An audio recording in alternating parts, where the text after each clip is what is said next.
11 फरवरी 1971 के अव्यक्त बाप दादा के हम बच्चों प्रति अनमोल महावाक्य। मुरली का सार, अंतःवाहक शरीर द्वारा सेवा। बाबा ने कहा, 1 सेकंड में कितना दूर से दूर जा सकते हो, हिसाब निकाल सकते हो। जैसे मरने के बाद आत्मा 1 सेकंड में कहाँ पहुँच जाती है, ऐसे आप भी अंतःवाहक शरीर द्वारा, अंतःवाहक शरीर जो कहते हैं उसका भावार्थ क्या है? आप लोगों का जो गायन है कि अंतःवाहक शरीर द्वारा बहुत सैर करते थे, उसका अर्थ क्या है? यह गायन सिर्फ दिव्य दृष्टि वालों का नहीं है, लेकिन तुम सभी का है। यह लोग तो अंतःवाहक शरीर का अपना अर्थ बताते हैं, लेकिन यथार्थ अर्थ यही है कि अंत के समय की जो आप लोगों की कर्मातीत अवस्था की स्थिति है, वह जैसे वाहन होता है ना, कोई न कोई वाहन द्वारा सैर किया जाता है, कहाँ का कहाँ पहुँच जाते हैं। वैसे जब कर्मातीत अवस्था बन जाती है तो यह स्थिति होने से 1 सेकंड में कहाँ का कहाँ पहुँच सकते हैं। इसलिए अंतःवाहक शरीर कहते हैं। वास्तव में यह अंतिम स्थिति का गायन है।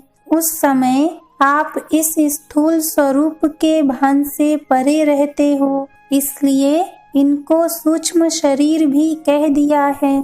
जैसे कहावत है, उड़ने वाला घोड़ा, तो इस समय के आप सभी के अनुभव की यह बातें हैं जो कहानियों के रूप में बनाई हुई हैं। 1 सेकंड में ऑर्डर किया, यहाँ पहुँचो, तो वहाँ पहुँच जाएंगे। ऐसा अपना अनुभव करते जाते हो। जैसे आजकल साइंस भी स्पीड को क्विक करने में लगी हुई है। जहाँ तक हो सकता है समय कम और सफलता ज्यादा का पुरुषार्थ कर रहे हैं। ऐसे ही आप लोगों का पुरुषार्थ भी हर बात में स्पीड को बढ़ाने का चल रहा है। जितनी जितनी जिसकी स्पीड बढ़ेगी, उतना ही अपने फाइनल स्टेज के नजदीक आएंगे।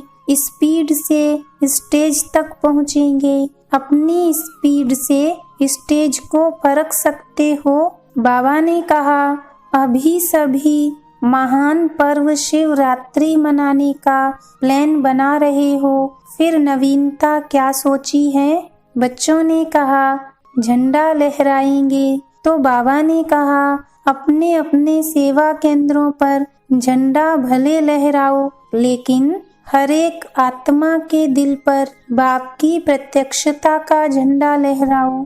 वह तब होगा जब शक्ति स्वरूप की प्रत्यक्षता होगी। शक्ति स्वरूप से ही सर्वशक्तिवान को प्रत्यक्ष कर सकते हो। शक्ति स्वरूप अर्थात संहारी और अलंकारी।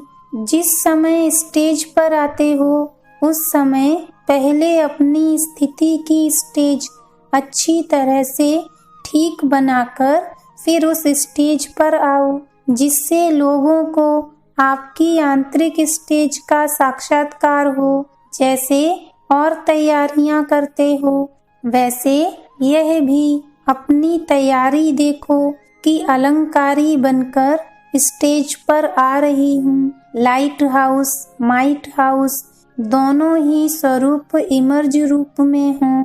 जब दोनों स्वरूप होंगे तब ठीक रीति से गाइड बन सकेंगे। आपके बाप शब्द में इतना स्नेह और शक्ति भरी हुई हो जो यह शब्द ज्ञान अंजन का काम करे, अनाथ को सनाथ बना दे। इस एक शब्द में इतनी शक्ति भरो। जिस समय स्टेज पर आते हो, उस समय की स्थिति एक तो तरस की हो, दूसरी तरफ कल्याण की भावना, तीसरी तरफ अति स्नेह के शब्द, चौथी तरफ स्वरूप में शक्तिपन की झलक हो। अपनी स्मृति और स्थिति को ऐसा पावरफुल बनाकर ऐसे समझो कि अपने कई समय के पुकारते हुए भक्तों को अपने द्वारा बाप का साक्षात्कार कराने लिए आई हूँ। इस रीति से अपने रूहानी रूप, रूहानी दृष्टि, कल्याणकारी वृत्ति द्वारा बाप को प्रत्यक्ष कर सकती हो। समझा क्या करना है? सिर्फ भाषण की तैयारी नहीं करनी है, लेकिन भाषण की तैयारी ऐसी करो जो भाषण द्वारा भाषा से भी परे स्थिति में ले जाने का अनुभव कराओ। भाषण की तैयारी ज़्यादा करते हैं, लेकिन रूहानी आकर्षण स्वरूप की स्मृति में रहने की तैयारी पर अटेंशन कम देते हैं। इसलिए इस बारी ज़्यादा तैयारी इस बात में करनी है, हर एक के दिल पर बाप के संबंध के स्नेह की छाप लगानी है। अच्छा, मधुवन वाले क्या सर्विस करेंगे? मधुवन वालों को उस दिन खास बाप दादा अव्यक्त वतन में आने का निमंत्रण दे रहे हैं। वहाँ वतन में आकर सभी तरफ की सर्विस को देख सकेंगे। शाम 7 से 9 बजे तक यह 2 घंटे खास सैर कराएंगे, जैसे संदेशियों को ले जाते हैं सभी स्थानों की सैर कराने। इसी रीति से मधुवन वालों को यहाँ बैठे हुए सर्व स्थानों की सर्विस की सैर कराएंगे। अगर बिना मेहनत के सारा सैर कर लो तो और क्या चाहिए। इसलिए मधुवन वाले उस दिन अपने को इस स्थूल देह से परे अव्यक्त वतन वासी समझकर बैठेंगे तो सारे दिन में कई अनुभव करेंगे। फिर सुनाना क्या अनुभव किया। उस दिन अगर अपना थोड़ा भी पुरुषार्थ करेंगे तो सहज ही अनोखे भिन्न भिन्न अनुभव करने के वरदान को पा सकेंगे। समझा। 7 से 9 शाम को खास याद का प्रोग्राम रखना। यूं तो सारे दिन का ही निमंत्रण दे रहे हैं, लेकिन विशेष यह सैर का समय है। ऐसे समय पर हर एक यथाशक्ति अनुभव कर सकेंगे। मधुवन वाले विशेष स्नेही हैं, इसलिए विशेष निमंत्रण है। सिर्फ बुद्धि द्वारा अपने इस देह के भान से अलग होकर बैठना। फिर ड्रामा में जो अनुभव होने हैं वह होते रहेंगे। संदेशियों के लिए तो साक्षात्कार कॉमन बात है, लेकिन बुद्धि द्वारा भी ऐसे अनुभव कर सकते हो। इतना स्पष्ट होगा जैसे इन आँखों से देखा हुआ अनुभव है। अच्छा, टीचर्स के साथ मुलाकात। बाबा ने कहा इस ग्रुप को कौन सा ग्रुप कहें? Speakers group. स्पीकर्स अर्थात स्पीच करने वाले। स्पीच के साथ स्पीड भी है, क्योंकि स्पीच के साथ साथ अगर पुरुषार्थ की स्पीड भी है तो ऐसे स्पीच करने वाले के प्रभाव से विश्व का कल्याण हो सकता है। अगर स्पीड के बिना स्पीच है तो विश्व का कल्याण होना मुश्किल हो जाता है। तो ऐसे कहें कि यह स्पीच और स्पीड में चलने वाले ग्रुप हैं, जिन्हों की स्पीच भी पावरफुल, स्पीड भी पावरफुल है। उनको कहते हैं विश्व कल्याणकारी, मास्टर दुख हरता, सुख करता। तो ऐसे कार्य में लगे हुए हो जो दुख हरता, सुख करता होता है, वह स्वयं इस दुनिया की लहर से भी परे होगा और उन्हों की स्पीच भी दुख की लहर से परे ले जाने वाली होगी। ऐसी स्टेज पर ठहरकर स्पीच करते हो।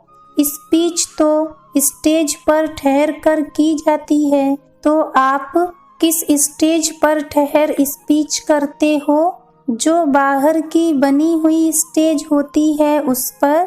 स्पीकर को जिस समय कोई स्थूल स्टेज पर जाना होता है तो पहले अपनी स्थिति की स्टेज तैयार है वा नहीं यह चेक करना है। ऐसे स्टेज पर ठहरकर स्पीच करने वाले को कहते हैं श्रेष्ठ स्पीकर। जैसे स्थूल स्टेज को तैयार करने के लिए भी कितना समय और परिश्रम करते हैं, ऐसे ही अपनी स्थिति की स्टेज सदैव तैयार रहे उसके लिए भी इतना ही पुरुषार्थ करते हो। ऐसी पावरफुल स्टेज पर ठहर स्पीच करने वाले का यहाँ आबू में यादगार है। कौन सा? बच्चों ने कहा दिल वाला, तो बाबा ने कहा दिल वाला तो याद की यात्रा का यादगार है, गौमुख नहीं देखा है। गौमुख किसका यादगार है? यह मुख का यादगार है। जैसे बाप का यादगार है गौमुख, क्योंकि मुख द्वारा ही सारा स्पष्ट करते हैं, इसलिए मुख का यादगार है। स्पीकर का भी काम मुख से है, लेकिन ऐसे जो श्रेष्ठ स्टेज पर ठहरकर स्पीच करते हैं सदैव एवर रेडी स्टेज हो।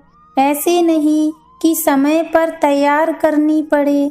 एवर रेडी स्टेज होने से जो प्रभाव होता है वह बहुत अच्छा पड़ता है। इसलिए पूछा कि प्रभावशाली हो, इस ग्रुप को प्रभावशाली ग्रुप कहें, सभी सर्टिफिकेट देंगे। दादी ने कहा अच्छा ग्रुप है, तो बाबा ने कहा अगर आप सर्टिफिकेट देती हो तो फिर यह सर्व को सेटिस्फाई करने वाले भी होंगे। संतुष्ट मणियाँ तो हो ना, इसमें हाँ करते हो।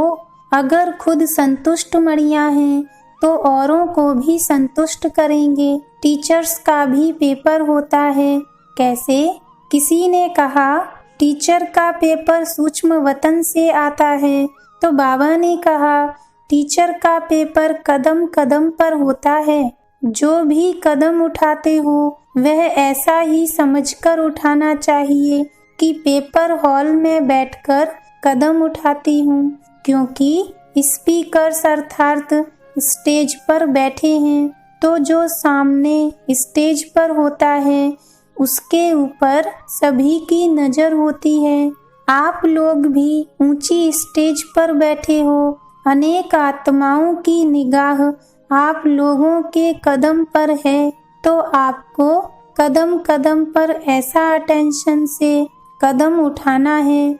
अगर एक कदम भी ढीला व कुछ भी नीचे ऊपर उठता है तो अनेक आप लोगों को फॉलो करेंगे। इसलिए टीचर्स को जो भी कदम उठाना है वह ऐसा सोच समझकर उठाना है, क्योंकि ताजधारी बने होना।